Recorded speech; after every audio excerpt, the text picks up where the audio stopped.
Good morning सगळ्यांना परत एकदा. आता सचिनने इंजिनिअरिंगबद्दल बोललेलं आहे. सचिन स्वतः एक इंजिनियर आहे. डॉक्टर मेबल यांनी CA बद्दल बोललेले आहेत. त्या स्वतः एक CA आहेत. पण मी फॉरेन एज्युकेशन केलं नाही तरीसुद्धा फॉरेन एज्युकेशनवर बोलणार आहे. बरोबर आहे. तर फॉरेन एज्युकेशन हा विषय सध्या असा आहे. आवाज येतोय सगळ्यांना? Am I audible? Hello hello yes. तर फॉरेन एज्युकेशन विषय सध्या असा आहे, मुलांना आवडणारा आणि पालकांना न आवडणारा. किती किती किती जणांना फॉरेनला जायचं एज्युकेशनसाठी? हात वर करा, हात वर करा, हात वर करा. काही नाही, ज्यांचे पेरेंट्स आले ते करणार नाहीत कदाचित. हे बघा, जाऊ दे जाऊ दे. आता कसं आहे माहिती का, एक मिनिट लक्ष द्या. आता फॉरेन एज्युकेशन हे जो म्हणजे हा थोडासा किचकट आणि संवेदनशील पण विषय आहे आपल्या समाजासाठी सध्या तरी. तर मी थोडक्यात तुम्हाला सोपं करून सांगणार आहे हा विषय. आणि मी इथे कोणालाही कसलाही सल्ला देणार नाही. इथे फक्त मी फॅक्ट मागणार आहे. कारण प्रत्येकाची आर्थिक परिस्थिती वेगळी असते, शैक्षणिक परिस्थिती वेगळी असते, सामाजिक परिस्थिती वेगळी असते. तर इथे फक्त मी फॅक्ट्स तुम्हाला आज जगात काय चाललं आहे, भारतात काय चाललं आहे याबद्दल थोडीशी वस्तुस्थिती देणार आहे. तर सर्वप्रथम आपण बघूया की वाय फॉरेन एज्युकेशन. वाय कोण सांगू शकते? आपल्याकडची बरीच मुलं मास्टर्ससाठी जातात फॉरेन, कारण 12वी नंतर जायचं प्रमाण अजून आलं नाही आहे. आणि माझं स्वतःचं असं सजेशन आहे की 12वी नंतर जाऊसुद्धा नाही सध्या तरी. तर आपल्याकडची मुलं मास्टर करण्यासाठी का जातात बरं? काय कारण आहेत? कोण सांगू शकेल? कोणी हात वर करा, सांगा. हां, तुला जायचं आहे ना, का जातात मास्टर करायला? एज्युकेशन क्वालिटी बरं आहे आणि तिकडे लाईक मोर डेव्हलपमेंट आहे आणि म्हणजे लाईक हॅलो, एक मिनिट. त्याने बरोबर उत्तर दिलंय. तसं बघितलं तर 3 कारणं आहेत आपण फॉरेन एज्युकेशनला स्पेशली आपल्या समाजातील मुलं का जातात. पहिलं कारण अट्रॅक्शन फॉर फॉरेन कंट्रीज. म्हणजे हे अट्रॅक्शन प्रत्येकाला आहे. राकेश, तुला जास्त माहीत आहे, बरोबर की नाही? प्रत्येकाला फॉरेनला जायचं अट्रॅक्शन आहे आपल्याकडे. दुसरं आपल्याकडचं इन्फ्रास्ट्रक्चर. ट्रेनचे धक्के कोण खाणार? पावसाळ्यात 3-3 दिवस विरारला जाता येत नाही, मग कशाला राहायचं इकडे? तिसरं कारण, आणि जे महत्त्वाचं आहे, ज्यांना सिन्सिअरली मास्टर करायचं असते. पण आज तर तुम्ही भारतात बघितलं तर इंजिनिअरिंग कॉलेज भरपूर आहेत. मास्टर्स कॉलेज आहेत का इंडियामध्ये? उत्तर नाही आहे. तर India lacks capacity as well as infrastructure for masters education in India. म्हणजे तुम्ही अमेरिकेला गेलात तर तिकडे ज्या लॅब्स डेव्हलप्ड आहेत, तिकडे जे इन्फ्रास्ट्रक्चर डेव्हलप्ड आहे ते इंडियामध्ये नाही आहे. तर त्यासाठी एक पहिला मुद्दा आपण समजून घेतला आहे, तो आपली मुलं फॉरेन एज्युकेशनला का जातात. बरोबर आहे. नाव दुसऱ्या मुद्द्याकडे येऊया. आता कोणाला जर जायचंच असेल फॉरेनला, तर फॉरेनला जायचं आणि तिकडे सेटल व्हायचं याची प्रोसेस कशी असते? तो it's a 2 step process. First step is your student visa and second step is your work visa. बरोबर आहे. बरीचशी लोक कन्फ्यूज होतात की मला स्टुडंट विजा मिळाला म्हणजे मला परदेशात राहायचा, सेटल व्हायचा परवाना मिळाला. तर अशी परिस्थिती नाही. तुम्हाला स्टुडंट विजा मिळाला हा फक्त तुमच्या शिक्षणासाठी असतो. तुमचं शिक्षण पूर्ण झाल्यानंतर तुम्हाला परत वर्क विजासाठी अप्लाय करायला लागतो. वर्क विजा मिळाल्यानंतर त्या देशात तुम्हाला काम करायची परवानगी मिळते. Clear? So there are 2 types of visa, student visa and work visa, and they are independent of each other. They are not related to each other. तुम्हाला स्टुडंट विजा मिळाल्यानंतर सुद्धा वर्क विजा घ्यायला लागतो फॉरेन एज्युकेशनसाठी. बरोबर आहे. आता हा फॉरेनमध्ये जाण्यासाठी स्टुडंट विजा, वर्क विजा हा वेगवेगळ्या देशात ह्याचा प्रकार कसा आहे तो थोडक्यात आपण समजून घेणार आहोत. त्यासाठी आपण देशांची 2 गटात वर्गवारी करणार आहोत. We will make it into 2 groups. I have done it. Group A and group B. So group A is a English speaking countries and group B there are non English speaking countries but there will be future employment opportunities. Okay. आता आपल्याकडे सर्वसाधारण students कुठे जातात master करण्यासाठी? कुठे? US. Right. Number 2 Canada. 3rd Australia. 4th UK. Perfect answer. तर आता आपल्याकडची बरीच लोक या 4 देशात जातात. आता तुम्हाला थोडक्यात मी 2023 आणि 2024 ह्या 2 वर्षात किती भारतीय विद्यार्थी ह्या 4 देशात गेल्या याची आकडेवारी देणार आहे. बरोबर. 2023ला अमेरिकेत 2,34,000 students have gone from India. Same in 2024 only 2 lakh students. So there is a drop of 30%. Second, Canada. Canada in 2023, 2,33,000 students have gone. In 2024, 1,33,000 students. 40% drop. Third, UK. 1,36,000 students in 2023. 96,000 students in 2024. Again 20% drop, 20 to 30% drop. आणि Australia 78,000 2023, 68,000 2024. आकडे का सांगतोय तुम्हाला?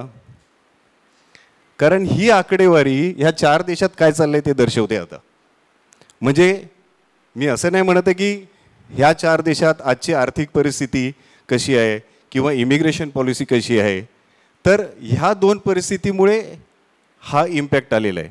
म्हणजे जर तुम्ही economy बघितली, US, UK, Australia, Canada सध्या तरी एवढी चांगली नाही आहे. आणि सेकंड, तुम्ही इमिग्रेशन पॉलिसीज बघितली आहे. ट्रम्पबद्दल कोण मॅडम? तुम्हीच बोललात ट्रम्पबद्दल. सकाळी उठून अध्यक्ष काय बोलतात, संध्याकाळी काय करतात याचा पत्ता नाही आहे. कॅनडाने जवळपास आता दरवाजे बंद करायला लावली आहेत. UK, ऑस्ट्रेलिया जवळपास त्याच धोरणावर चालत आहेत. प्रत्येकाला बाहेरची लोक नको आहेत. ही वस्तुस्थिती आहे जगाची आज. आणि ते कुठेतरी आपण समजून घेतलं पाहिजे. तर ही या 4 देशांची सध्याची परिस्थिती आहे. आपण एक प्रत्येक देशात काय होते समजून घेऊया. पहिलं बघूया कॅनडा बाबतीत. तर तुम्ही बघितलं असेल की 2020 पर्यंत कॅनडा जगाच्या पाठीवर कुठे होता माहीत नव्हता लोकांना. बरोबर आहे की नाही? आणि असं काय झालं की 2020 नंतर आपली बरेचसे विद्यार्थी, बरेचसे काम करणारी लोक ही कॅनडाला शिफ्ट झाली. तर तुम्ही बघितलं तर कॅनडाने 2020ला CDS म्हणून स्कीम इम्प्लिमेंट केली होती. SDS student direct stream. त्या स्कीममध्ये काय होतं, भारत, व्हिएतनाम, चीन, जपान 7-8 देश होते. तिथल्या सगळ्या विद्यार्थ्यांना एक स्पेशल विजा स्टेटस मिळून इंटरनॅशनल स्टुडंट विजा लवकर मिळता. म्हणजे तुम्ही ॲडमिशन घ्या, 15-20 दिवसात तुम्हाला स्टुडंट विजा मिळत होता.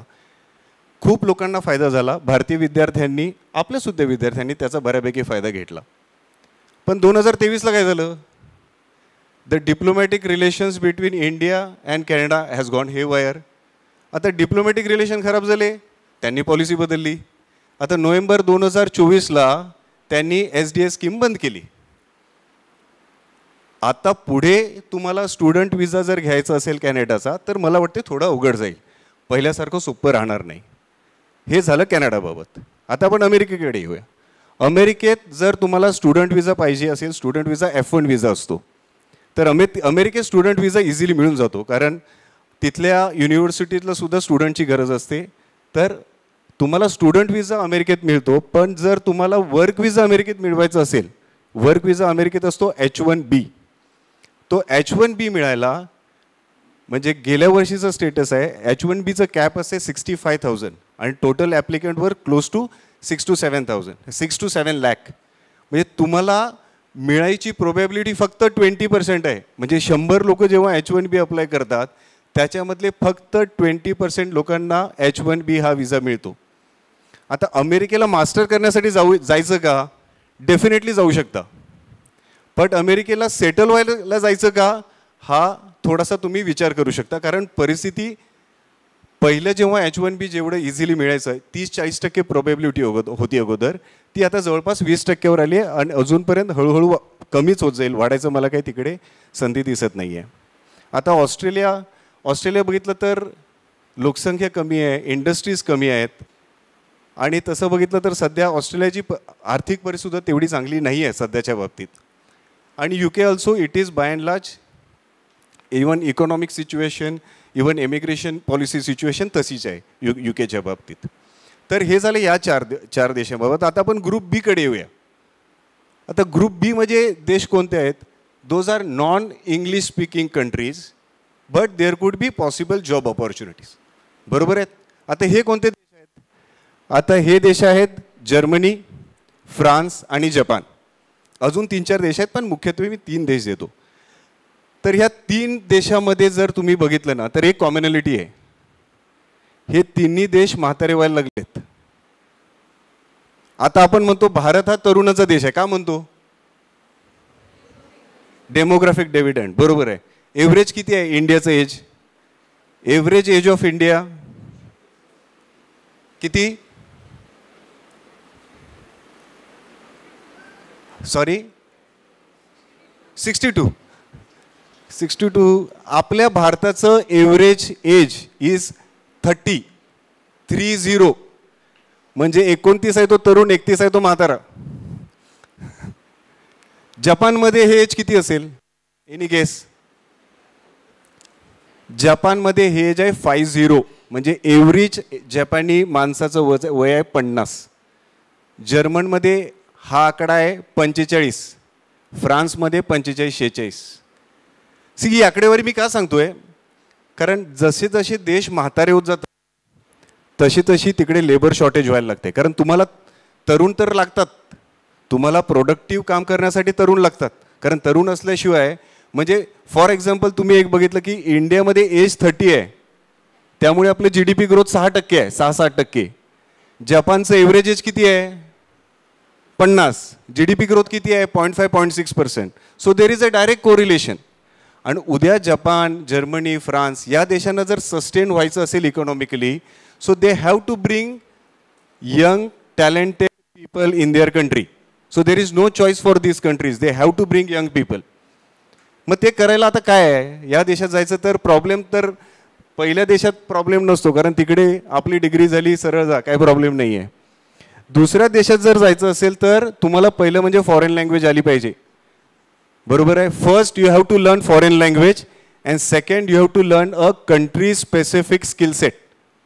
कारण कसं आहे, जर जपानमध्ये जायचं असेल तर जॅपनीज आली पाहिजे. जपानमध्ये तसं बघितलं सेमी कंडक्टर आहे, रोबोटिक्स आहे, ह्या इंडस्ट्रीज आहेत.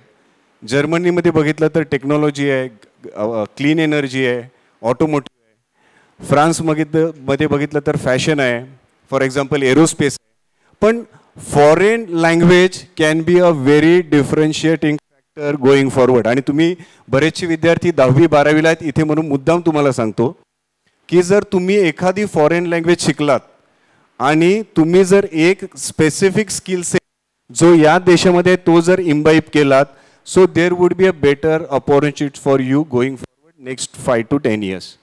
बरोबर आहे.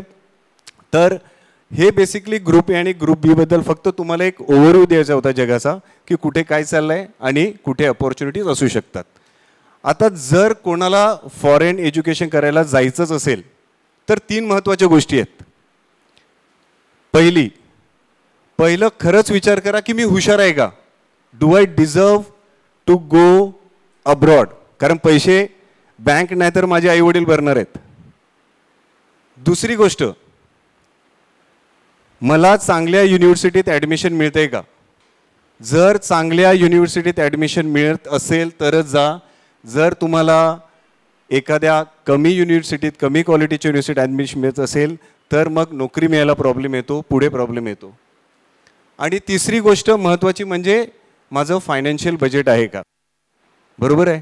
तर मला असं वाटतं की या तिन्ही गोष्टींचा विचार करून सारासारपणे कोणाला जर फॉरेन एज्युकेशन जायचं असेल तर तो त्यांनी त्यांचा विचार करून त्यांचं त्यांनी ठरवावं. Thank you very much.